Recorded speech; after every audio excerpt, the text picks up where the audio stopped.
Bonjour, je m'appelle Sven et aujourd'hui je vais vous expliquer comment choisir son compte d'épargne. Avant d'aller plus loin, il faut comprendre que les banques appliquent sur le compte d'épargne deux types de taux, le taux de base et la prime de fidélité.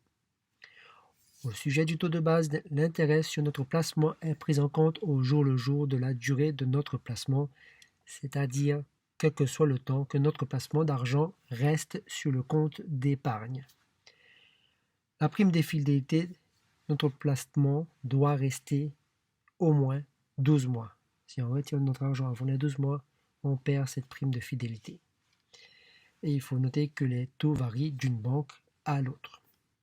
Donc, sur base de notre objectif, le pourquoi de notre placement, et donc sur base du temps de notre placement, on doit se focaliser sur l'un des deux taux. Et donc la question à se poser est le temps que l'on prévoit de placer son argent. Moins de 12 mois ou plus de 12 mois. Prenons l'exemple de deux banques, la banque A et la banque B. Donc la banque A qui applique un taux de base à 1% d'intérêt et une prime de fidélité à 2% d'intérêt. La banque B, c'est le contraire, taux de base de 2% et prime de fidélité de 1%. Donc prenons l'exemple quand on a un projet de voyage dans moins de 12 mois. On va chercher un compte d'épargne avec le taux de base le plus intéressant parmi les propositions des banques, puisque notre argent restera moins de 12 mois. Et donc ici, la banque B est le plus intéressant avec un taux de 2%.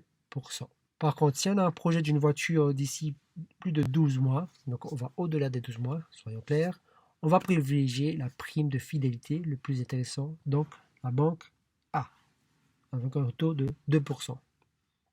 Mais attention, même si la prime de fidélité d'une banque est la plus grande, il faut tenir compte de la somme des intérêts des deux taux. Pour mieux comprendre, je vais expliquer sur base d'exemples de deux autres banques C et D. La banque C, un taux de base 1%, prime de fidélité 2%. La banque D, taux de base 1,6%, prime de fidélité 1,5%. Alors, quelle banque choisir si on place notre argent plus de 12 mois? Alors, dans cette situation, bien que la banque C a une prime de fidélité de 2%, donc 0,5% de plus que la banque D, la banque D sera plus intéressante pour un placement de plus de 12 mois car le total des intérêts seront de 3,1%. En effet, notre placement de plus de 12 mois aura l'intérêt de taux de base et en plus, par fidélité, l'intérêt de la prime de fidélité.